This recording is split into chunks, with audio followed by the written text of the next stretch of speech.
Novellid kogust Pöialpoiss 1923. Matus.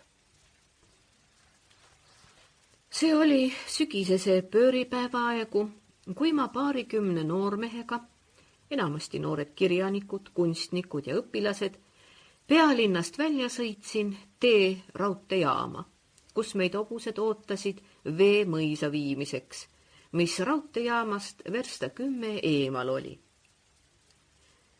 Läänetuul oli paari nädala eest maha tulnud õhukese lumepea täiesti ära uhtunud, ainult siin-seal leidus teel veel jääkolakat ja kusagil aia ääres või maanteekraavis valendas laiguke määrdinud lund.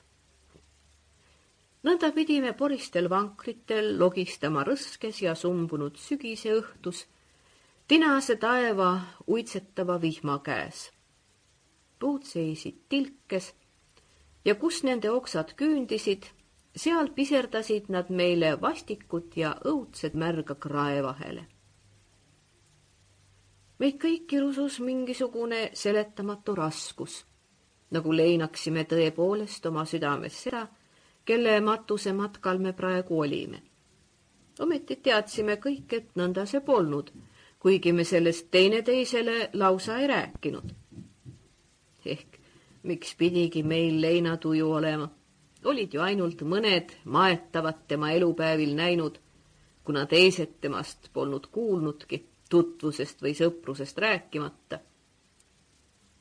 Meie kõik olime noored, mina vaevalt üle 30, teised kõik 20 ümber. Ja sellepärast uskusime oma tuleviku suurust ja õnne, iseäranis viimast. Lahkunu oli aga vana, armetu ja vaene ning vaevalt oli ta õnne leidnud, sest miks muidu läks ta valla vaeste majja oma elupäevi lõpetama, kus ümbritsesid teda nääklemine, sõimlemine, riid ja tüütavad satikad. Vaevalt võis ta oma elu viimasel päevil täie mõistusegagi olla. Muidu oleks pidanud ta ometi võima endale vähegi parema suripaiga leida. Ta oleks pidanud kas või seltskonna poole pöörduma, tema südame peale koputama ja nii tõesti, kui ta seda oleks teinud, oleks ta vististi tähelepanu leidnud. Selle tõenduseks oleks juba praegu meie praegune sõit, sest mitte meie ise omal tahtel ei hakanud niisuguse pori ja pimedusega tüütavail vankreil logistama, vaid seltskond nõudis seda meilt. Sample complete. Ready to continue?